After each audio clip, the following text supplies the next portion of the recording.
찬양 감사합니다. 오늘도 한 주간 매일 성경 본문 중 한 말씀을 나누고자 하는데요. 오늘 읽은 본문은 지난 수요일 본문이었습니다. 이번 주에는 계속 이 종말론에 대한 말씀들이 이어졌는데요. 이 마태복음 24장은 이 이단들이 가장 인용하기 좋아하는 성경 본문입니다. 때문에 우리는 이 말씀에 대한 올바른 성경적 이해를 반드시 가지고 있어야 하죠. 그러려면 말씀을 전하는 이 저부터 바른 이해를 가지고 있어야 하는데요. 이 말씀을 준비하기 위해 개인적으로 좀 많이 공부해야 했고 많은 시간을 투자해야만 했습니다. 그래서 성도님들도 오늘만큼은 이 설교를 듣는다기보다는 조금 이 공부한다는 느낌으로 들으시면 좋을 것 같습니다. 오늘 본문으로 들어가기 전에 간단하게 24장을 해석하는 이 성경학자들의 견해에 대해 좀 말씀드려야 하겠는데요. 이 수많은 학자들이 24장의 구조와 내용 그리고 해석에 대해서 여러 가지 의견들을 내어놓았습니다.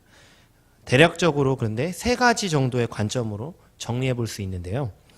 첫째는 이 24장의 내용 전체를 미래에 일어날 일이죠. 곧 역사의 종말을 말하고 있다고 보는 입장입니다. 다시 말하면 예수님의 재림에 초점을 맞추어 해석하는 관점이죠. 우리가 이제껏 들어온 많은 해석들이 이러한 관점인 경우가 많았습니다. 그러나 이런 관점은 너무나 많은 오류와 잘못된 해석들을 불러일으켰죠. 24장에 나타난 내용들을 어느 한 인물이나 또 시점, 또 사건으로 간주했기 때문입니다. 예를 들어 세계 2차 대전이 일어났을 때 이 본문을 가지고 많은 목회자들이 종말이 곧 임박했음을 설교했습니다. 이와 같은 오류들은 여러 이단들에게서도 동일하게 찾아볼 수 있는데요. 대표적으로 요즘 교회마다 판을 치고 다니는 신천지, 그 신천지 역시 마태복음 24장을 자신들의 주장의 가장 핵심적인 본문으로 삼습니다. 따라서 이와 같은 입장은 오늘날의 학자들 사이에서는 거의 사라진 구시대적인 전통이라고 할 수 있겠습니다. 이 둘째는 24장의 이 내용들을 1세기의 문맥에서 해석하려는 입장인데요. 특별히 5절부터 35절까지죠. 24장 5절부터 35절까지의 내용들이 이 AD 70년에 일어난 예루살렘 성전 파괴 사건을 가리킨다고 보는 견해입니다. 이와 같은 관점은 비교적 가장 최근에 등장한 이론인데요. 예수님이 예언하신 종말에 대한 이 징조들이 실제 AD 70년에 있었던 예루살렘 성전 파괴 사건, 그 사건 이전에 대부분 일어났었다는 주장입니다. 이 관점은 예수님과 제자들이 살았던 시대죠. 곧 1세기 그레코 로만 시대의 문화와 배경 속에서 이 본문을 이해하려는 시도입니다. 실제로 현대의 고고학적 연구와 또 새롭게 발견된 여러 사료들이 이 주장을 많이 뒷받침해주고 있습니다. 이 입장의 가장 큰 장점은요, 예수님의 이 예언의 말씀을 다이렉트로 오늘 이 시대에 적용하려는 이 유혹을 막아주는 겁니다. 그렇습니다. 예수님의 예언의 말씀은 1차적으로는 1세기에 일어난 예루살렘 성전 파괴 사건에 의해서 먼저 충분히 고려되어야 합니다. 이런 점에서 최근에 나온 이 이론은 우리에게 여러 가지로 유용한 정보들을 제공해 줍니다. 그러나 한편으로 이 견해가 가지고 있는 한계도 있는데요. 대표적으로 이제 24장 5절부터 35절에 나오는 모든 내용을 지나치게 예루살렘 성전 파괴 사건에 연결 지으려고 한다는 점입니다. 마지막으로는 24장의 예수님의 예언의 이 말씀들을 이중적이고 또 원근법적인 계시로 받아들이는 견해입니다. 여기서 이중적인 계시라는 말이 설명이 필요하죠. 그것은 예수님이 하신 이 예언의 말씀이 1세기에 시작된 이 종말적인 사건을 가리킴과 동시에 그것은 세상 끝날에 일어날 사건까지도 포함하고 있다는 뜻입니다. 학자들은 이러한 이론을 설명하기 위해서 빙산을 예로 드는데요. 빙산은 바다 위에 일부분만 보여져 있지 않습니까? 그런데 그 빙산 밑에는 보이지 않는 아주 커다란 얼음 덩어리가 숨겨져 있죠. 또한 이 원근법적 계시라는 표현도 설명이 필요한데요. 이 말은 하나의 예언에 가까운 사건과 멀리 있는 사건이 동일선상에 자리 잡고 있다는 뜻입니다. 학자들은 이 이론을 설명하기 위해서 이 산 뒤에 숨겨진 산을 예로 들죠. 그래서 그 1세기에 사는 사람들이죠. 그 시대를 사는 사람들은 그 시대에 가까운 예언, 가까운 사건은 선명히 보이죠. 하지만 멀리 있는 사건은 이 산 때문에 가려져서 보지 못하거나 극히 일부분만 볼 수 있다는 것입니다. 그렇다면 이 이론을 마태복음 24장에 적용해 보면요. 1세기를 살았던 제자들에게는 예수님의 이 종말적 예언이 예루살렘 성전 파괴 사건으로 성취되었음을 보았습니다. 그들은 가까운 사건을 명확하게 본 것이죠. 하지만 그들은 더 멀리는 예수님의 재림과 함께 오는 이 세상의 끝날이죠. 주님의 재림. 그것도 제한적이지만 내다보고 있습니다. 제자들은 가까운 것은 명확하게 보지만 멀리 있는 것은 제한적으로 보죠. 그러나 예수님의 관점에서는 가까이 있는 사건과 멀리 있는 사건이 하나의 이 종말적인 예언 말씀 안에 포함되어 있는 것입니다. 이처럼 이중적이고 원근법적인 예언이라는 개념은 이 구약 성경과 신약 성경의 관계가 그 충분한 증거를 뒷받침해 줍니다. 예를 들어 이사야 선지자는요, 13장과 또 47장에 이 바벨론에 대한 멸망을 예언했죠. 근데 이거는 기원전 6세기에 실제로 이 바벨론 제국이 망하면서 성취가 되었습니다. 그러나 요한 사도는 계시록을 통해 이 바벨론을 영적으로 사단이 지배하는 나라로 지칭합니다. 때문에 이사야가 예언한 이 바벨론의 진정한 멸망은 예수님이 다시 오시는 재림의 날이죠. 곧 세상의 끝에 완전히 성취될 것입니다. 이처럼 마태복음 24장에 말씀하신 예수님의 종말에 대한 예언을 이중적이고 이 원근법적인 계시라고 보는 견해가 제 개인적으로 가장 설득력이 있어 보였습니다. 이 견해가 24장을 이해하는데 신구약 성경을 통틀어서도 가장 균형 잡힌 관점이라고 판단되었기 때문이죠. 저만이 아니라 오늘날 많은 복음주의 학자들 역시 이 견해에 동의하는데요. 따라서 오늘 저는 오늘 본문이죠. 29절부터 35절을 이러한 해석적 관점에서 말씀드리고자 합니다. 즉 예수님의 종말론적 예언은 1차적으로는 AD 70년에 있었던 예루살렘 성전 파괴 사건 안에서 성취되었습니다. 많은 사람들이 이 역사적인 문맥을 너무나도 그냥 지나치는 거죠. 따라서 저는 이 부분을 좀 더 상세히 말씀드리고자 합니다. 그러나 더 나아가서는 그 예언은 그 사건만이 아니라 마지막 때, 그 주님이 재림하시는 그날까지를 살아가는 이 모든 세대를 향한 말씀이기도 한 것입니다. 24장 전체는 제자들이 예수님께 여쭌 이 두 가지 질문을 그 중심으로 하고 있는데요. 3절을 보시죠. 거기 보면 제자들은 첫째로 어느 때에 이런 일이 있겠사오며 라고 묻습니다. 그리고 둘째로는 주의 임하심과 세상 끝에는 무슨 징조가 있사오리까 라고 질문하죠. 첫 번째 질문은 예루살렘 성전 파괴의 시기를 묻고 있습니다. 두 번째 질문은 예수님이 임하셔서 세상 끝이 온다면 그 이전에 어떤 징조들이 있겠습니까? 하는 질문입니다. 근데 여기서 임하심이라는 표현은 예수님의 재림을 뜻하는 게 아닙니다. 예수님이 메시아로서 온 땅의 왕으로 등극하실 때를 가리키는 표현입니다. 제자들은 예루살렘 성전이 파괴되는 날이 곧 세상의 끝이라고 인식하고 있죠. 이날과 세상의 끝은 예수님이 정치적 메시아로서 온 땅의 왕으로 등극하는 것과 동일하게 본 겁니다.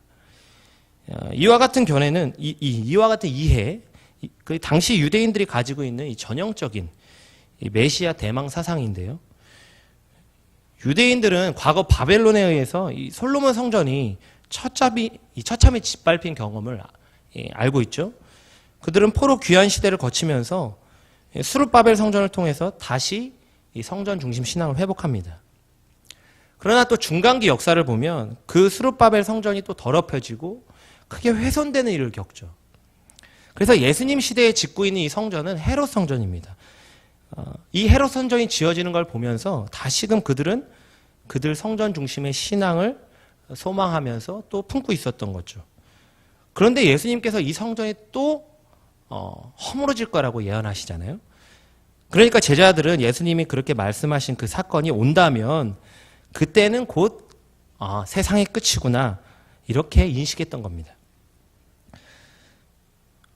이처럼 제자들은 여전히 예수님을 세상 끝에 오셔서 모든 것을 심판하고 다스리시는 이 정치적 메시아상을 가지고 예수님을 바라보고 있습니다. 근데 이건 자연스러운 겁니다. 이 구약적인 전통이죠. 또 그 시대적 통념이었습니다. 그런데 예수님의 생각은 이런 제자들의 인식과 완전히 다르죠. 예수님은 예루살렘 성전 파괴 사건이 세상의 끝이 아님을 말씀하십니다.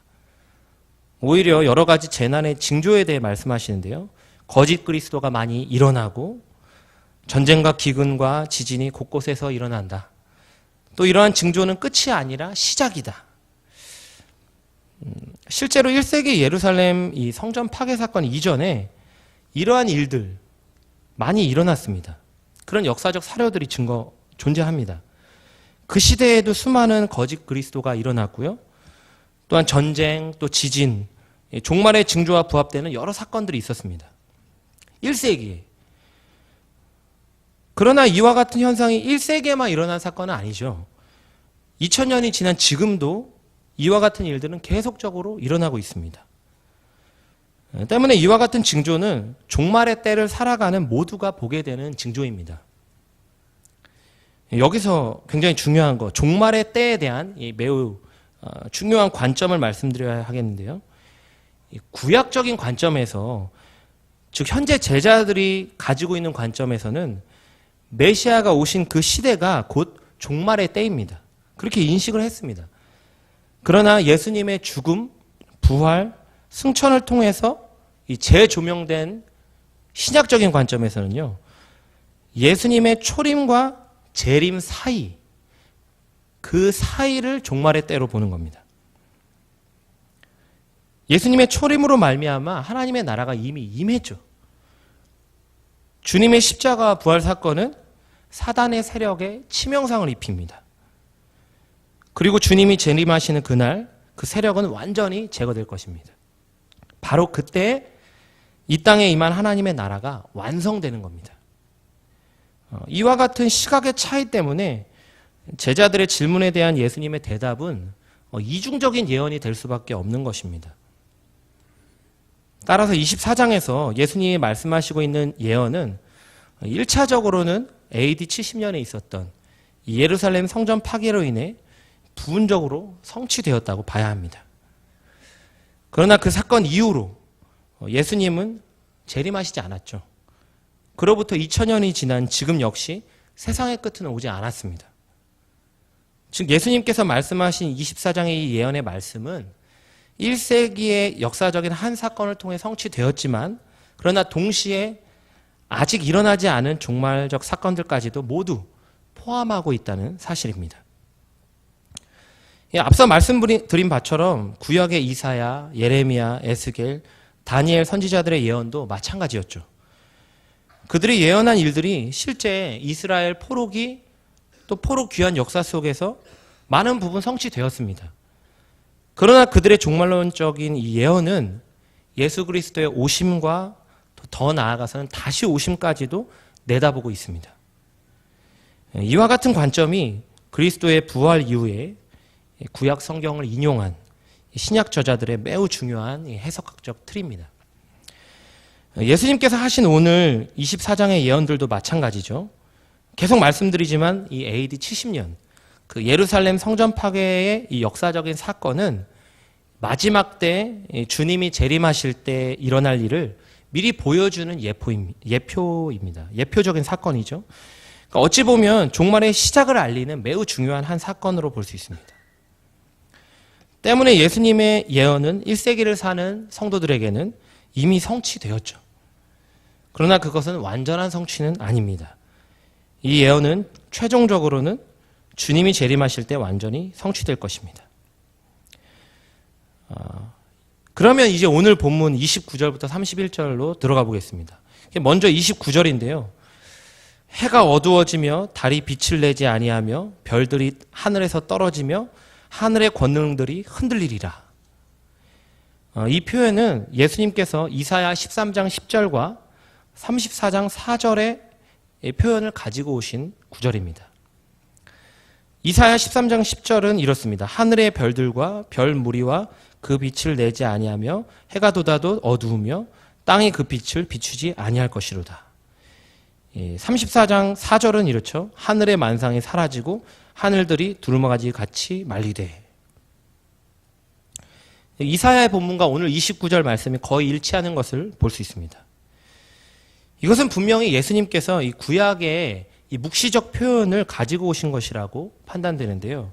이 묵시적 표현이라고 하는 게 어려운 말인데 이 묵시적 표현이라는 표현은 이 구절 자체를 너무 문자적으로 해석하지 말라는 뜻입니다. 그러니까 실제로 해가 어두워지고 달이 떨어지는 자연 현상이 꼭 일어날 것이다라고 해석할 필요가 없다는 뜻입니다.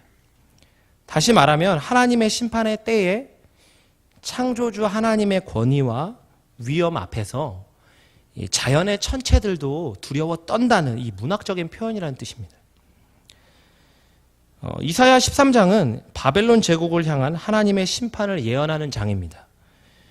그 중에서 10절은 바벨론을 심판하시는 이 하나님의 권위와 위엄에 대한 묵시적 표현입니다. 또한 이사야 34장 역시 에돔과 또 여러 나라들에 대한 하나님의 심판의 예언입니다. 그 34장의 4절 역시 그 심판의 위엄과 권위, 하나님의 위엄과 권위죠. 그걸 묘사할 때 사용되었습니다. 이처럼 바벨론이나 에돔처럼 이방 나라를 심판하실 때도 이러한 묵시적 표현이 사용되었습니다. 그렇다면 하나님의 선택한 백성이죠. 유대인들을 심판하실 때 이러한 묵시적 표현이 사용되지 않을 리가 없죠. 때문에 이 표현은 실제로 AD 70년에 있었던 유대와 예루살렘 성전의 심판 그리고 멸망, 이 사건에 대한 묵시적 표현이라고도 볼 수 있습니다. 이러한 관점에서 29절 초반에 등장한 그날이라는 표현이 있죠. 그날은 1차적으로는 AD 70년 로마에 의해 철저하게 짓밟히는 예루살렘 성전 파괴 사건을 가리킨다고 볼 수 있습니다. 그러나 앞서 제가 계속 말씀드렸듯이 우리는 이 구절이 그 과거의 한 사건에 머물러 있지 않고 더 나아가야 한다고 믿죠. 이 같은 묘사는 이 영적인 바벨론이죠. 이 땅의 공중의 권세 잡은 자, 그 사단의 왕국이 완전히 심판받고 멸망할 것을 내다보는 그날을 예언하고 있음을 기억해야 합니다. 왜냐하면 이어지는 30절, 31절이 인자가 오는 것을 보리라라는 표현을 통해서 예수님께서 온 땅의 왕으로 오시는 그 재림의 때를, 그 영광의 사건을 바라보도록 우리를 초청하고 있기 때문입니다. 30절과 31절 역시 같은 맥락에서 이중적인 예언으로 봐야 하는데요. 30절은 주로 예수님이 온 땅의 통치자로 위임을 받는 권능과 영광의 인자임을 강조합니다. 이 30절 표현은요, 다니엘서 7장 13절 14절에 등장하는 그 인자에 대한 표현에서 나왔는데요. 그 다니엘 본문이 이렇습니다. 내가 또 밤 환상 중에 보니 인자 같은 이가 하늘 구름을 타고 와서 옛적부터 항상 계신 이에게 나아가 그 앞으로 인도되매 그에게 권세와 영광과 나라를 주고 모든 백성과 나라들과 다른 언어를 말하는 모든 자들이 그를 섬기게 하였으니 그의 권세는 소멸되지 아니하는 영원한 권세요 그의 나라는 멸망하지 아니할 것이니라. 다니엘서의 문맥은 강성한 나라를 심판하는 이 권세자로서의 인자입니다. 따라서 30절을 실제로 세상 끝날에 재림하시는 예수님의 모습에 대한 묘사로도 볼 수 있죠. 그러나 또 한편으로는 하나님의 권세를 위임받아서 심판하시는 그 심판하시는 예수님의 권위에 대한 묘사라고도 볼 수 있습니다. 따라서 30절을 역사적으로 계속 말씀드리는 AD 70년에 있었던 예루살렘 성전 파괴 사건, 그 사건에 있어서 완악한 유대인들을 심판하시는 그 예수님의 권위를 묘사하는 이 묵시적인 표현이라고 볼 수 있는 것입니다. 실제로 이 사건을 계기로 유대교가 크게 힘을 잃죠. 반대로 복음과 그리스도교는 로마 제국 안에서 크게 부흥하기 시작합니다. 이처럼 30절에 주님의 이 예언의 말씀이 1차적으로는 1세기에 부분적으로 성취된 것으로 보입니다. 그러나 더 나아가서는 이 구절이 종말론적으로 실제로 재림하셔서 하늘과 이 땅의 모든 것을 다스리시는 통치자로서의 그 주님의 모습까지도 내다보고 있다고 봐야 합니다. 주님이 다시 오시는 그날에 말씀 그대로 모든 족속들이 통곡하며 예수님이 구름을 타고 능력과 큰 영광으로 오시는 것을 볼 것입니다. 바로 그때 주님의 이 예언의 말씀은 완전히 성취되는 것입니다. 또 한편 31절은 이 천사들을 통해서 택하신 자들을 모으는 일에 대한 이 예언인데요. 1세기에 바울의 전도 여행을 통해서 로마 전역에 복음이 확산되었습니다. 또 앞서 말씀드렸듯이 이 예루살렘 성전 파괴 사건을 계기로 복음이 크게 흥왕해서 로마 전역에 수많은 그리스도인들을 탄생시켰죠. 이러한 1세기의 이 빠른 복음의 전파는 유대인을 넘어서 온 세계에 흩어진 하나님의 택하신 자들을 모으는 시작점이 됩니다. 1세기 당시 사람들은 이 로마가 세상의 전부라고 생각했습니다. 따라서 택하신 자들을 하늘 이 끝에서 저 끝까지 이 사방에서 모으리라는 이 주님의 예언이 바울을 통해서 1세기에 부분적으로 성취되었다고 본 겁니다. 특별히 그 중에서도 예루살렘 성전 파괴 사건은 이 일의 핵심적인 역할을 한 거죠. 그러나 그것이 이 예언의 말씀의 전부는 아닙니다. 주님의 이 예언은 종말론적으로는 예수님의 재림의 때에 택함을 받은 모든 성도가 주 앞에 모이는 그 모습까지 내다보고 있습니다. 그날의 모든 성도가 함께 모여서 다시 오실 그 주님 앞에 설 것입니다.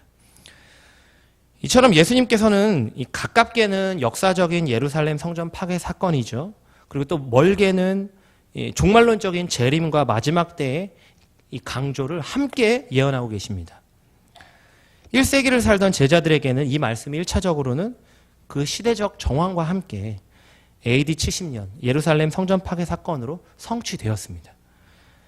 그러나 이 말씀이 더 나아가서는 그 AD 70년 이후를 살아가는 초대교회 성도들이죠.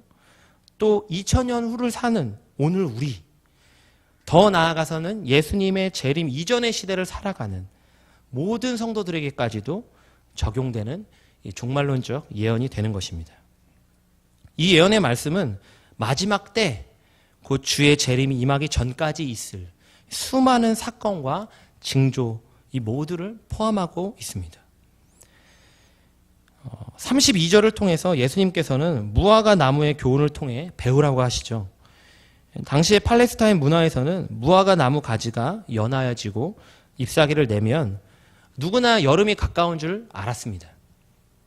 마찬가지로 예수님이 말씀하신 이 여러 징조들이 있죠. 거짓 그리스도와 거짓 선지자들이 판을 칩니다. 전쟁, 기근, 재난 등이 계속 일어납니다. 결정적으로 사람들의 마음에서 사랑이 식어집니다. 이런 일들을 볼 때에 예수님이 오실 날이 가까이 왔다고 인식하라는 것입니다.